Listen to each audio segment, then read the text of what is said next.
The morning bell at Lincoln High School rang at 7:45 a.m. sharp, but for substitute teacher David Anderson, it might as well have been a death knell. As he walked down the crowded hallway toward room 237, students barely moved out of his way, some deliberately bumping into his shoulder as they passed. "Watch it, Grandpa," sneered Maria Rivera, a senior with gold teeth and expensive sneakers that cost more than most teachers made in a week. His crew laughed as Anderson stumbled slightly, his coffee spilling onto his worn brown suit. Anderson said nothing, just adjusted his thick-rimmed glasses and continued walking. At 52, with graying hair and a slight build, he looked exactly like what everyone assumed he was: a washed-up educator too weak to command respect from his students. What they couldn't see were the 3 bullet scars hidden beneath his shirt, souvenirs from a firefight in Bogota that had made international headlines. They couldn't see the way his eyes automatically cataloged every face, every movement, every potential threat. Habits burned into his nervous system by 2.5 decades of hunting the world's most dangerous criminals. David Anderson wasn't really a substitute teacher. Agent David "Ghost" Anderson was deep undercover, and Lincoln High School was his latest assignment. Room 237 was chaos incarnate. Paper airplanes flew through the air. Students sat on desks instead of in them, and the noise level resembled a construction site more than a classroom.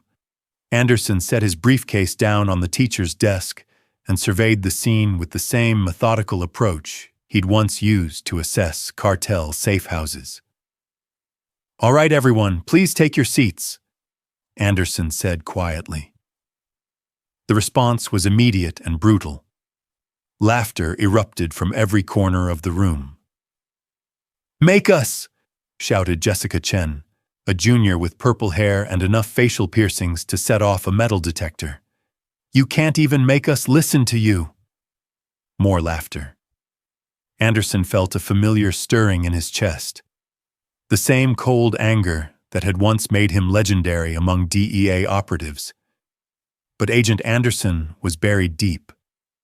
Right now, he was just Mr. Anderson, the substitute teacher who couldn't control a classroom full of teenagers. "Please," he repeated, his voice barely audible over the din. "We have a lot of material to cover today." This only made things worse. Maria Rivera stood up from his desk in the back row, his 6 feet 2 inches frame casting a shadow over the smaller students around him. Anderson's trained eye immediately cataloged the details. Expensive Jordan sneakers, gold chain worth at least $3,000, and most tellingly, the subtle bulge in his jacket pocket that suggested either a weapon or large amounts of cash. "You know what, Mr. Anderson?" Maria said, deliberately stretching out the "Mr." to make it sound like an insult. "I don't think you understand how things work here." The classroom fell silent. Even the most unruly students sensed that something significant was happening. Maria began walking toward the front of the room, his movements deliberate and predatory. Anderson remained perfectly still, but his breathing shifted almost imperceptibly. His weight settled slightly forward on the balls of his feet. His hands, which had been resting casually on the desk, moved fractionally closer to his body. To anyone watching, he still looked like a terrified substitute teacher. But these were the micro-adjustments of a man preparing for violence. "See, this is my classroom," Maria continued, now standing just 3 feet from Anderson. "My school, my territory. And you? You're just some old man who doesn't belong here." Anderson looked up at Maria through his thick glasses, his expression unchanged. "I'm just here to teach, Maria, that's all." "Teach?" Maria laughed, but there was no humor in it. "What could you possibly teach us? How to be a loser? How to wear suits from Goodwill?" The other students were watching intently now. This wasn't just teenage rebellion. This was a power play, a public challenge to establish dominance. And from Maria's perspective, he was dealing with exactly what he appeared to be dealing with: a weak old man who would fold under pressure. Maria leaned down, bringing his face closer to Anderson's. "Here's what's going to happen, old man. You're going to sit down, shut up, and let us do whatever we want. And if you even think about causing problems..."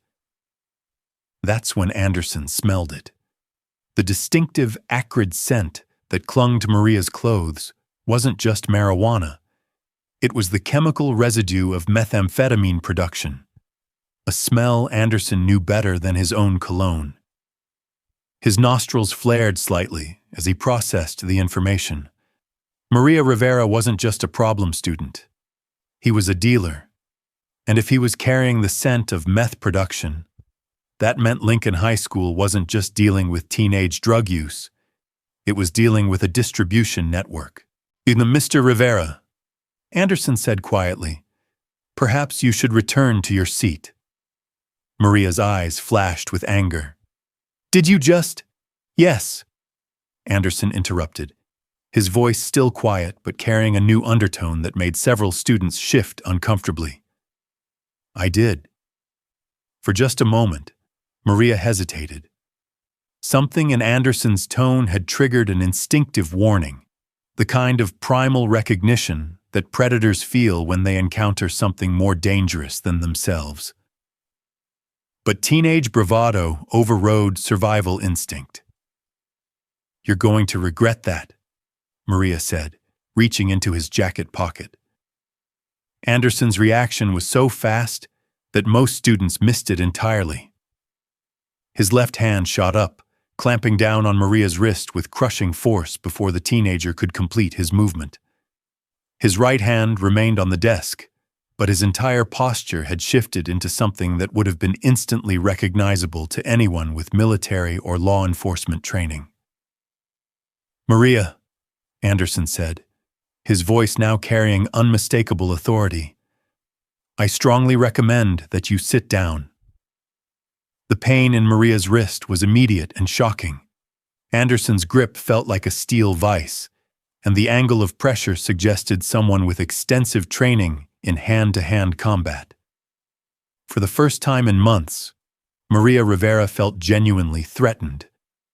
"Let go of me," Maria hissed, trying to pull away. Anderson held the grip for exactly 3 seconds, long enough to make his point, short enough to maintain his cover. Then he released Maria's wrist and stepped back, once again becoming the mild-mannered substitute teacher. "Of course," Anderson said mildly. "I apologize if I startled you.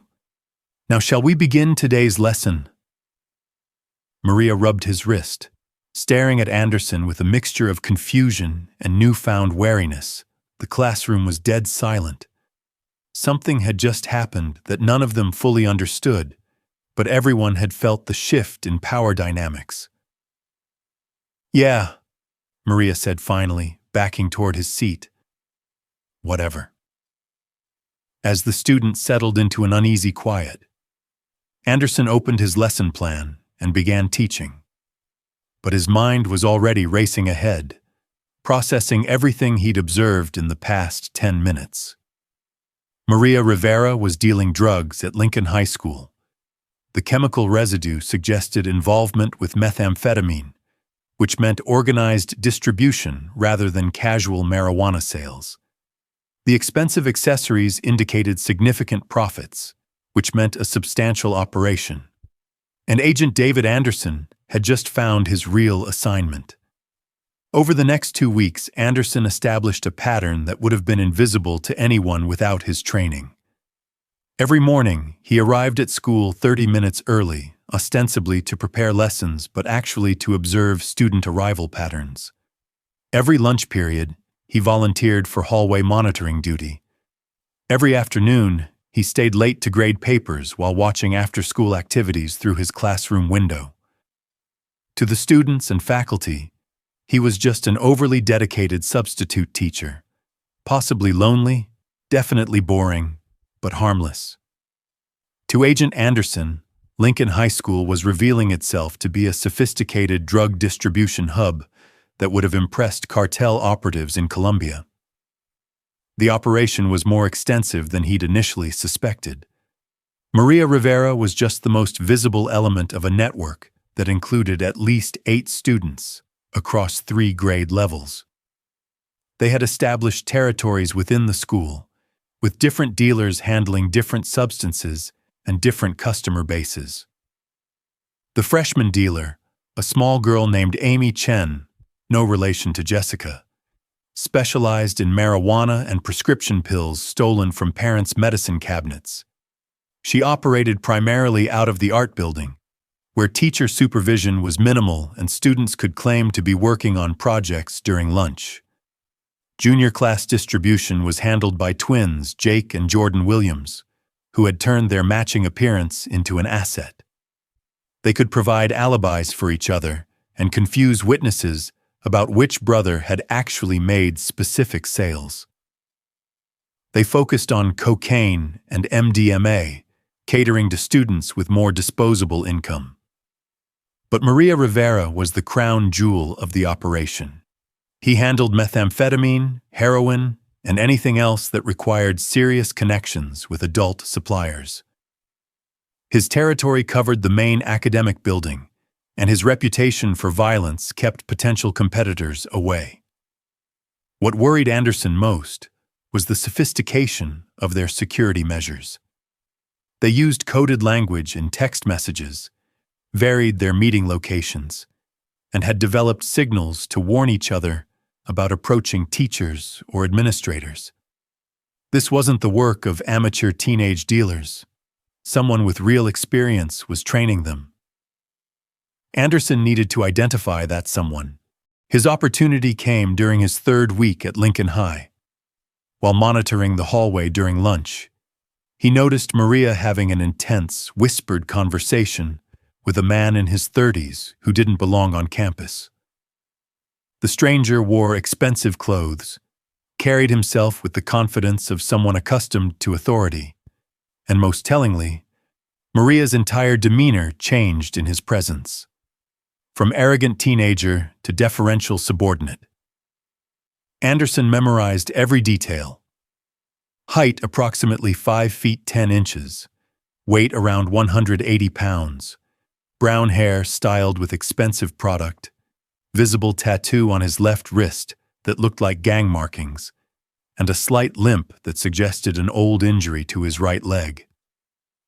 The conversation lasted less than 2 minutes, but Anderson could read body language like a road map. The stranger was giving orders. Maria was receiving them. Money changed hands. Not payment for product, but payment for services rendered. This was a handler meeting with his asset. When the stranger left through the side exit near the gymnasium, Anderson made a decision that would have been impossible for a real substitute teacher, but was second nature for a DEA agent. He abandoned his hallway post and followed. The man drove a black BMW with tinted windows and Nevada license plates, an interesting detail, since Lincoln High was in Arizona. Anderson committed the plate number to memory and watched as the BMW headed toward the industrial district on the south side of Phoenix. That evening, Anderson broke his deep cover protocol for the first time in 3 months. Using an encrypted phone hidden in his apartment, he contacted his DEA handler. "Ghost, this is an unexpected check-in," came the familiar voice of Deputy Director Sarah Martinez. "The situation has escalated beyond our initial parameters," Anderson replied. "We're not dealing with high school drug use. This is a professional distribution network using the school as a front." "Explain." Anderson detailed his observations, painting a picture that made Sarah whistle softly through the phone. "You're describing a sophisticated operation," she said. "If they're using high school students as distribution assets, They're probably part of something much larger. That's my assessment. I need authorization to expand the investigation. What do you need? Surveillance equipment for my classroom, background checks on the students I've identified, and I need to know everything about a black BMW with Nevada plates. Anderson recited the license number. Done. But Ghost, be careful. If this is as big as you think it is, they'll have counter-surveillance protocols. If they realize you're not really a substitute teacher, they won't, Anderson said with quiet confidence. I've been playing weak for 25 years. These kids have no idea what they're dealing with. 3 days later, Anderson's classroom had been equipped with recording devices so small and sophisticated that they were invisible even during close inspection. His desk now contained a hidden compartment with communication equipment that would allow him to coordinate with a DEA response team if necessary. More importantly, the background checks had revealed the true scope of the operation. Maria Rivera's family had no obvious source of income, yet they lived in a house worth $400,000 and drove cars that cost more than most people's annual salaries. The Williams twins had been arrested twice for minor drug possession, but had received suspiciously lenient sentences. Amy Chen's older brother was currently serving time in federal prison for methamphetamine trafficking. The BMW belonged to Vincent "Vinny" Castellanos, a known associate of the Sinaloa cartel with arrests in 3 states and suspected involvement in at least 6 murders. His presence at Lincoln High School meant that Mexican cartels were now using American teenagers as distribution assets, a development that would have national security implications. Anderson realized he was no longer dealing with a school drug problem. He was looking at the ground floor of an international trafficking operation that used children as expendable resources. That changed everything. Anderson's transformation began with small changes that only trained observers would notice. His posture straightened slightly. His movements became more economical and purposeful. His eyes, which had seemed mild and unfocused behind thick glasses, began tracking potential threats with predatory intensity. The students sensed something different, but couldn't articulate what it was. Maria Rivera, however, felt the change like a sudden drop in atmospheric pressure. The man he'd intimidated just weeks earlier was emanating a new kind of energy, something cold and dangerous that made Maria's survival instincts scream warnings. Anderson's investigation had revealed that the next major drug shipment would arrive at Lincoln High on a Friday afternoon, hidden in a delivery truck that regularly supplied the cafeteria. The timing was perfect. Most teachers and administrators would be focused on weekend preparations. Security would be minimal, and the bustling activity of food delivery would provide perfect cover. But Agent Anderson had other plans. On Thursday afternoon, he called Maria to his desk after class, with the kind of polite smile that made the teenager's skin crawl. "Maria, I was hoping we could chat for a moment," Anderson said, his voice carrying that same new undertone that had been growing stronger each day. "Please, have a seat." Maria hesitated. Every instinct told him to refuse, to walk away, to put distance between himself and this man who was somehow becoming more threatening while maintaining the appearance of a harmless substitute teacher. But refusing would draw attention, and attention was the enemy of any successful drug operation. "What do you want?" Maria asked, sitting down but keeping his body tense and ready to move. Anderson leaned back in his chair, studying Maria with the kind of clinical detachment that made the teenager feel like a specimen under a microscope. "I've been teaching for a long time, Maria, and in my experience, students who carry themselves the way you do usually have interesting stories to tell." "I don't know what you mean." Of course you don't, Anderson said mildly. For instance, those are very expensive shoes you're wearing. Jordan Retro 4s, if I'm not mistaken. Retail for about $400. That's a lot of money for a high school student. Maria's jaw tightened. My parents bought them for me. I'm sure they did. Just like they bought you that gold chain worth more than most teachers make in a month. You have very generous parents, Maria. The teenager's hands clenched into fists. Are you accusing me of something? Anderson removed his glasses and began cleaning them with deliberate slowness. Without the thick lenses, his eyes were suddenly sharp and calculating, the eyes of a predator who had been hiding in plain sight. I'm not accusing you of anything, Maria. I'm simply observing. For instance, I've observed that you have brief conversations with people who don't belong on this campus. I've observed that several students seem to treat you with the kind of deference usually reserved for someone with significant authority. And I've observed that you carry yourself like someone who's accustomed to violence. Maria stood up abruptly, his chair scraping against the floor. I don't have to listen to this. No, Anderson agreed, replacing his glasses. You don't. But you will. Something in his tone made Maria freeze. For a moment, the substitute teacher's mask had slipped completely, revealing something underneath that made the teenager's blood run cold. Sit down, Maria. It wasn't a request. Maria found himself sitting before he consciously decided to obey.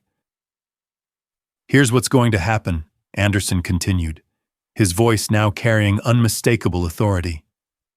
Tomorrow afternoon, you're going to receive a delivery that you're expecting. You're going to accept that delivery exactly as planned. You're going to distribute the contents exactly as you normally would. And you're not going to change any aspect of your operation. Maria's mouth went dry. I don't know what you're talking about. Of course you don't. But Maria, I want you to understand something very clearly. I know about your supplier. I know about your distribution network. I know about Vincent Castellanos and his BMW with Nevada plates. I know about the Williams twins and Amy Chen and every other student who works for you. I know when your next shipment arrives, where it's going, and how much it's worth. The teenager's face had gone completely white. You're bluffing. Anderson leaned forward, and for the first time Maria saw something in the substitute teacher's eyes that made him understand why apex predators rarely needed to roar. I'm David Anderson, he said quietly. For 25 years, I was a DEA agent. I've arrested cartel leaders in Colombia, broken trafficking networks in Mexico, and put more drug dealers in federal prison than you have brain cells. They called me the Ghost because I could infiltrate any organization, anywhere, anytime. And for the past 3 months, I've been watching you build your little empire while you treated me like a harmless old man. Maria tried to speak, but found that his voice had abandoned him entirely. Now, Anderson continued, you have 2 choices. Tomorrow, you can continue with your planned delivery and face the consequences when federal agents arrest everyone involved. Or you can work with me to shut down this operation from the inside, testify against Vincent Castellanos, and possibly avoid spending the next 20 years in federal prison. The teenager's hands were shaking now. You can't do this. I'm just a kid. You stopped being just a kid the moment you started selling methamphetamine to other children, Anderson replied coldly. Vincent Castellanos doesn't care that you're 17, Maria. The Sinaloa cartel doesn't offer health insurance or retirement plans. You're an asset to them, nothing more. And when assets become liabilities, cartels have very efficient ways of dealing with the problem. Maria was beginning to hyperventilate. What do you want from me? I want you to help me save your life, Anderson said. Because tomorrow, when that delivery truck arrives, Vincent is going to find out that his operation has been compromised. And when he finds out, he's going to assume that someone inside his organization is working with law enforcement. Take a guess who's going to be at the top of his suspect list.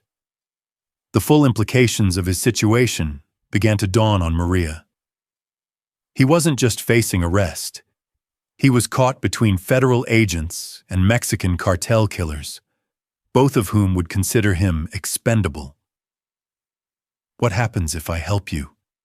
Maria asked weakly. "You testify against Vincent and anyone else involved in the adult side of this operation. In exchange, you get federal protection and a chance to start over somewhere else. It's not a perfect solution, but it's the only one that keeps you alive." Maria stared at the floor, his entire world crumbling around him. "How long have you known?" "I suspected something was wrong on my first day here. I confirmed it by my second week. I've been building a case against your operation for the past month. And you just let me keep dealing." Anderson's expression softened slightly. "Maria, you're 17 years old. 3 months ago, you were probably a normal teenager who made one bad decision. Vincent Castellanos has been exploiting children for profit for over a decade. Who do you think I'm really after?" For the first time since the conversation began, Maria looked directly at Anderson. "What happens now?" "Now, you go home and act normal. Tomorrow, you come to school and pretend this conversation never happened. And when the time comes, you trust me to keep you alive." Maria stood up on unsteady legs. "Mr. Anderson?" "Yes? Are you really going to protect me?" Anderson's answer carried the weight of 25 years of keeping promises in impossible situations. "I've never lost a witness, Maria. I don't plan to start now." Friday afternoon arrived with deceptive normalcy. The cafeteria delivery truck pulled up to Lincoln High School's service entrance at exactly 2:30 p.m., just as it had every Friday for the past 6 months. The driver, Tony Restrepo, was a regular employee of Desert Valley Food Services, at least according to his employment records. What those records didn't show was that Tony was also Vincent Castellanos' cousin, a convicted felon who had been recruited specifically for this operation because his legitimate job provided perfect cover for drug trafficking. Anderson watched from his classroom window as Tony began unloading boxes of food supplies, his movements casual and unhurried. Hidden among the cases of canned vegetables and frozen meat were 12 kilograms of pure methamphetamine, worth approximately $180,000 on the street, and enough to supply Phoenix area dealers for 3 months. In his pocket, Anderson's encrypted phone buzzed with a text message. "Ghost, Federal Response Team in position, awaiting your signal." Anderson didn't respond immediately. The trap was set, but timing would be everything. Move too early, and Vincent would escape. Move too late, and the drugs would disappear into the school's distribution network, putting every student at risk. Maria Rivera appeared at the service entrance, his movements stiff and unnatural. Anderson could see the teenager's nervousness even from a distance. The way he kept checking his phone, the way his eyes darted around the parking lot, the way his hands clenched and unclenched at his sides. Tony handed Maria a box that looked identical to all the others, but was slightly heavier, judging by how Maria had to adjust his grip. The teenager signed a clipboard, exchanged a few words with the driver, and began walking toward the school's main building. This was the crucial moment. In approximately 90 seconds, Maria would reach the chemistry lab, where he stored high-value merchandise between classes. Once the drugs were inside the school, they would be distributed to the Williams twins and Amy Chen, who would break them down into smaller quantities for sale. Anderson made his decision, He pressed a button on his encrypted phone, sending a pre-programmed message to the federal response team. Execute. Simultaneously, he triggered the hidden alarm in his classroom that would alert school security to a medical emergency in room 237. The alarm would draw administrators away from the main hallway, giving Anderson the freedom to move without civilian interference. Anderson left his classroom and began walking toward the chemistry lab with the measured pace of someone who knew exactly what he was doing. His hand moved to his jacket pocket, where a .40 caliber Glock had been concealed for the past 3 months. Standard DEA issue, familiar as his own heartbeat. Maria had just reached the chemistry lab when Anderson rounded the corner. The teenager saw him coming, and his face went pale, but he continued toward the lab door as instructed. "Maria," Anderson called out, his voice carrying across the empty hallway. "I need to speak with you." Maria stopped, his shoulders sagging with defeat. "Mr. Anderson, I—" "Drop the box, Maria. Step away from the door." That's when Vincent Castellanos emerged from the chemistry lab, where he'd been waiting to inspect the shipment personally. Anderson had been hoping for exactly this scenario. Vincent had made himself vulnerable by leaving his usual security protocols. "Who the hell are you?" Vincent demanded, his hand moving toward his jacket in a motion that Anderson recognized from thousands of similar encounters. "Federal agent," Anderson replied calmly, his own weapon now visible. "Vincent Castellanos?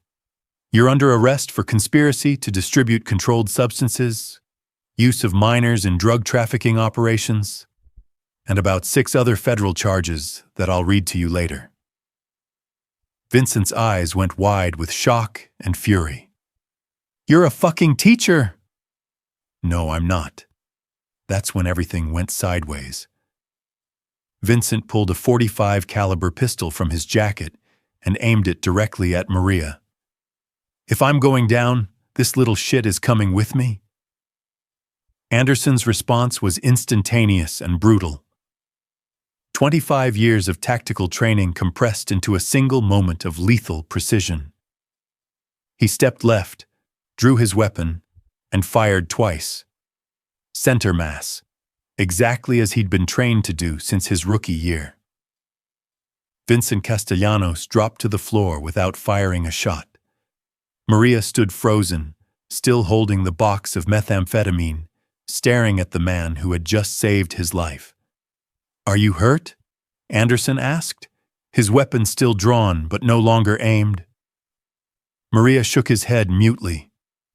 "Good. Put the box down and step away from it." As Maria complied, the sound of approaching sirens filled the air. The federal response team was moving in to secure the scene and arrest the remaining members of the trafficking network. Anderson holstered his weapon and knelt beside Vincent to check for a pulse. There wasn't one. 25 years of law enforcement had taught him that sometimes violence was the only solution to violence. But it never got easier. "Mr. Anderson?" Maria's voice was barely a whisper. "Yes." "Is it over?"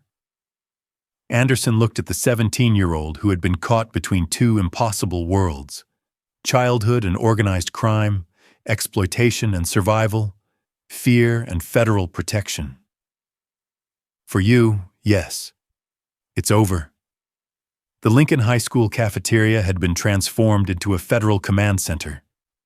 DEA agents, FBI analysts, and local police officers filled the space that normally echoed with teenage chatter and the clatter of lunch trays.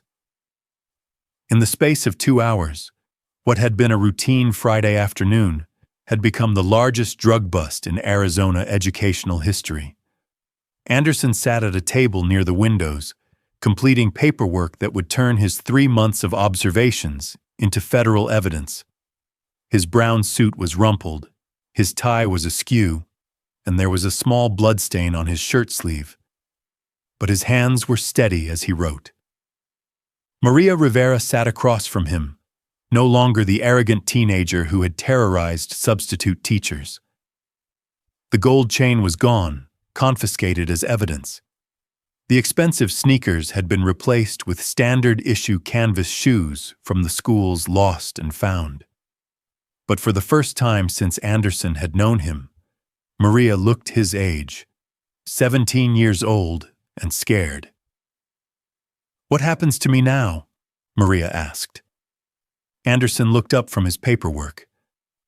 "That depends on a lot of factors. Your cooperation with this investigation will count in your favor. The fact that you're a minor will help. But Maria, you need to understand that your life is never going to be the same." "What do you mean?" "Vincent Castellanos worked for the Sinaloa cartel. They don't forgive and they don't forget. Even though Vincent is dead, there are other people in his organization who will consider you a liability. The U.S. Marshal Service will help you relocate, but you'll need to leave Phoenix forever." Maria absorbed this information with the kind of hollow acceptance that comes after experiencing too much too quickly. "What about my family?" "They'll be protected too if they want to be. But Maria, they're going to find out about everything you've been doing. There won't be any more lies or secrets." Across the cafeteria, the Williams twins were being processed by federal agents. Their matching appearance, which had once been an asset for drug distribution, now made them look like children playing dress-up in a nightmare. Amy Chen sat with her parents, all three of them crying as social workers explained the federal intervention process. Anderson watched these scenes with the detached professionalism of someone who had witnessed similar collapses hundreds of times. But there was something different about this case, something that made him feel the weight of every decision he'd made over the past 3 months. "Mr. Anderson?" Maria's voice broke through his thoughts. "Yes?" "When you first came here, did you know about us? I mean, were you specifically looking for our operation?" Anderson considered his answer carefully. "The DEA received reports that drugs were being sold at Lincoln High School. We didn't know the scope of the operation or who was involved. I was sent undercover to assess the situation." "So you weren't really a substitute teacher?" I've been a federal agent for 25 years. Before that, I was in the Army. I've never actually been a teacher." Maria was quiet for a long moment. "You were good at it, though. I mean, when you weren't being, scary." Anderson almost smiled. "Teaching isn't that different from undercover work. You observe, you adapt, and you try to understand what motivates people. Is that why you helped me instead of just arresting me?" "Partly, but mostly because you're 17 years old, and 17-year-olds make stupid decisions. The adults who exploited those decisions are the real criminals." Deputy Director Sarah Martinez approached their table, her expression mixing relief and concern. "Ghost, we need to debrief. There are some developments you need to know about." Anderson turned to Maria. "Wait here. Agent Williams will stay with you." He gestured to a young female agent who nodded and took a seat nearby.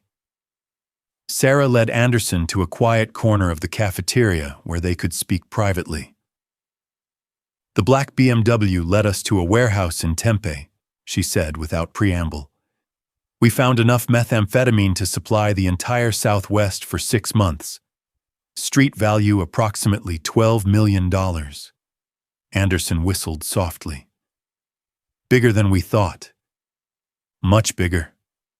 Vincent Castellanos wasn't just using high school kids as dealers. He was using them as test cases for a national expansion plan. Lincoln High was a pilot program. If it worked here, they were going to implement similar operations in schools across 5 states. The implications hit Anderson like a physical blow. "How many kids?" Our analysts estimate that a full rollout would have involved over 300 minors in drug trafficking operations. You didn't just bust a local drug ring, Ghost. You prevented a national crisis.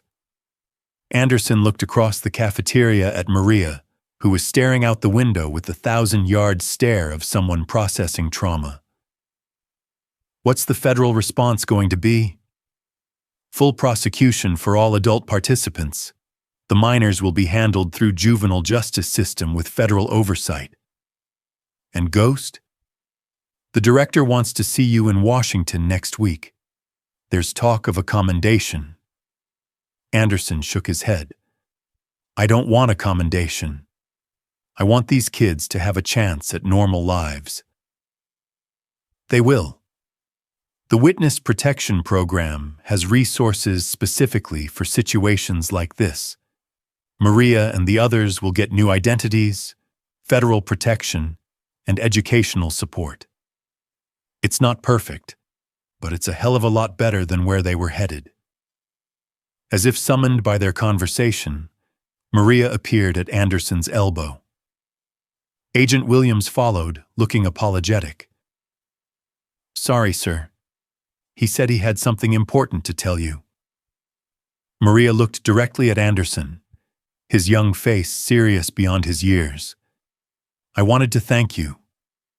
For what? For treating me like I was worth saving. Anderson felt something shift in his chest, a recognition that this case had changed him as much as it had changed the teenagers caught in Vincent's web. Maria, everyone is worth saving. The trick is figuring out how to do it before it's too late. Will I see you again? Anderson considered lying, offering false comfort about staying in touch and checking up on him. But Maria had earned honesty. Probably not. You're going to have a new life in a new place, and that needs to be completely separate from everything that happened here. But Maria, I want you to remember something. What? You're 17 years old. You have 60 or 70 years ahead of you to become whoever you want to be. Don't let 3 months of bad decisions define the rest of your life. Maria nodded, then did something that surprised Anderson. He extended his hand for a handshake. Thank you, Agent Anderson, for everything. Anderson shook the teenager's hand, feeling the calluses that came from handling drugs and money, but also feeling the tremor of fear and hope that belonged to a child trying to find his way back to innocence. Good luck, Maria. Make better choices. As Maria walked away with Agent Williams, Anderson realized that his time at Lincoln High School was over. David Anderson, the substitute teacher, would disappear as completely as he had appeared 3 months ago. Agent David "Ghost" Anderson would return to DEA headquarters, receive his new assignment, and continue the endless war against international drug trafficking. But something had changed. For 3 months, he had been responsible not just for catching criminals, but for educating children. He had learned their names, observed their struggles, and seen how easily good kids could be led astray by adults who viewed them as expendable resources. Sarah Martinez rejoined him as the federal agents began packing up their equipment. Ready to go back to the real world? She asked. Anderson looked around the cafeteria one last time, remembering the chaos of his first morning in room 237, the gradual respect he had earned from students who initially saw him as a pushover, and the moment when Maria had finally understood that someone was willing to fight for his future. Sarah, he said quietly, I want to talk to the director about something. What? I think the DEA needs an education outreach program, something that puts experienced agents in schools before the cartels get there. Prevention instead of just prosecution. Sarah studied his face. You want to be a teacher? I want to be an agent who teaches. There's a difference. And you think that would work? Anderson thought about Maria Rivera, who had been desperate enough to sell methamphetamine but brave enough to risk his life to help bring down the adults who had exploited him. He thought about the Williams twins, who had used their matching appearance for drug distribution, but could just as easily use it for legitimate enterprises. He thought about Amy Chen, who had been smart enough to run a complex sales operation, but young enough to redirect that intelligence toward legal goals. "I think," Anderson said finally, "that kids are a lot smarter than cartels give them credit for. They just need someone to show them better options before the bad options look attractive." As they walked out of Lincoln High School together, Anderson made a mental note to call his personnel office about transfer opportunities in educational liaison positions. Agent David "Ghost" Anderson had spent 25 years infiltrating criminal organizations. Maybe it was time to try infiltrating something more hopeful. 6 months later. Agent David Anderson stood at the podium in the auditorium of Roosevelt High School in Denver, Colorado, looking out at an audience of 1,500 students, teachers, and parents. His appearance had changed dramatically from his days as a substitute teacher. Gone were the thick glasses and rumpled brown suits, replaced by a crisp DEA windbreaker and the confident bearing of someone comfortable with authority. But the most significant change wasn't visible. For the first time in his career, Agent Anderson was using his real name, telling his real story, and working to prevent crimes rather than just solving them. "6 months ago," he began, "I was working undercover at a high school very much like this one. My job was to investigate reports of drug activity on campus. What I found was worse than anyone had imagined." The auditorium was completely silent. Anderson had learned that teenagers would listen to almost anything if you started with the promise of truth. "I found kids your age who had been recruited by adults to sell drugs to other children. I found a sophisticated criminal organization that viewed 17-year-olds as expendable resources. And I found something else. I found young people who were smart enough, brave enough, and strong enough to help me shut down the entire operation." In the front row, Anderson spotted a young man who reminded him strongly of Maria Rivera. Same age, same defensive posture, same expensive accessories that didn't match his family's economic profile. Anderson made a mental note to speak with the school's administration after his presentation.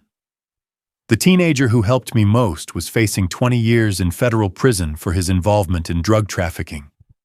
Today, he's starting his senior year at a new school in a new state, with a clean record and a full scholarship to study criminal justice. He wants to become a DEA agent." Anderson paused, letting that information sink in. That young man could have chosen to protect the adults who were exploiting him. Instead, he chose to protect the children who might become their next victims.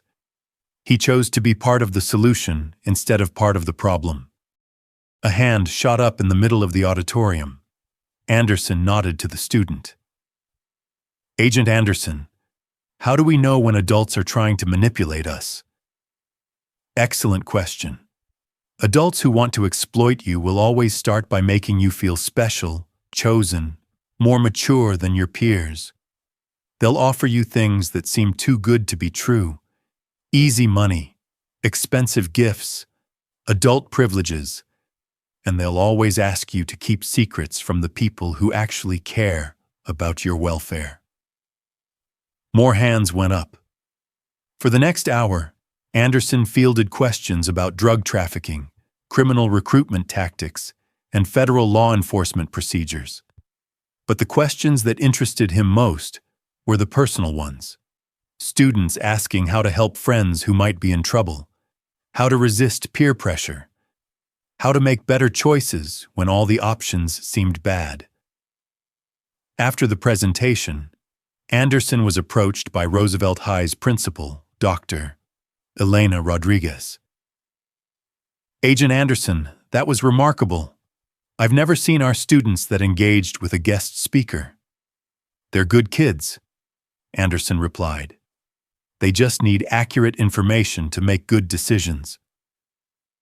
I hope you don't mind, but I shared your presentation format with principals in our district network. We have requests from 8 other schools for similar programs. Anderson smiled. That's exactly what we're hoping for. The DEA's Educational Intervention Initiative is designed to scale up rapidly. As Anderson packed up his presentation materials, he was approached by the student who had reminded him of Maria Rivera. Up close, the resemblance was even stronger. Same height, same defensive eyes, same expensive jewelry. Agent Anderson, can I talk to you privately? Of course, what's your name? Alex Morales. Anderson led Alex to an empty classroom where they could speak confidentially. What's on your mind, Alex? How did you know? I mean, about the drugs at that other school. Anderson studied Alex's face carefully. We received reports from concerned students and teachers. Why do you ask?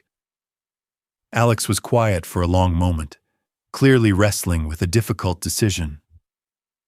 What if someone hypothetically knew about drugs being sold here at Roosevelt?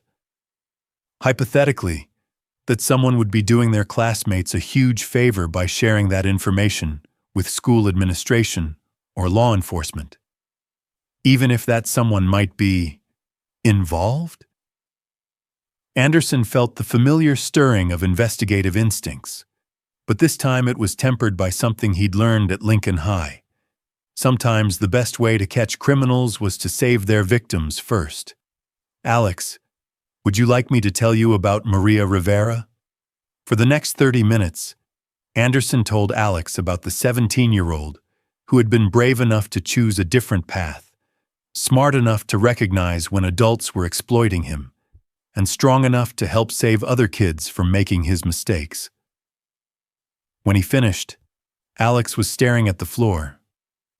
Agent Anderson? Yes? Hypothetically, if someone wanted to help you shut down a drug operation, how would that work? Anderson smiled, remembering another scared teenager in another school who had asked a very similar question. Hypothetically, that someone would be treated as a witness rather than a suspect, protected rather than prosecuted, and given a chance to start over rather than face the consequences of choices made under adult manipulation. Alex looked up, hope and fear warring in his young face.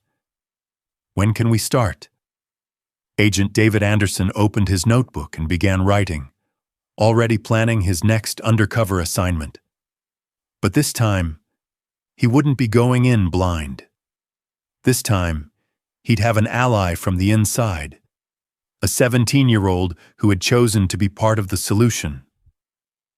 Some battles were won with badges and guns and federal authority. Others were won with trust, truth, and the radical belief that every teenager deserved a second chance. Agent David "Ghost" Anderson was learning to fight both kinds of battles, and he was discovering that the second kind might be more important than the first. This has been another Untold Legend story. Subscribe for more tales of ordinary people with extraordinary secrets. And remember, sometimes the most powerful weapon against evil is simply refusing to give up on good people who have made bad choices.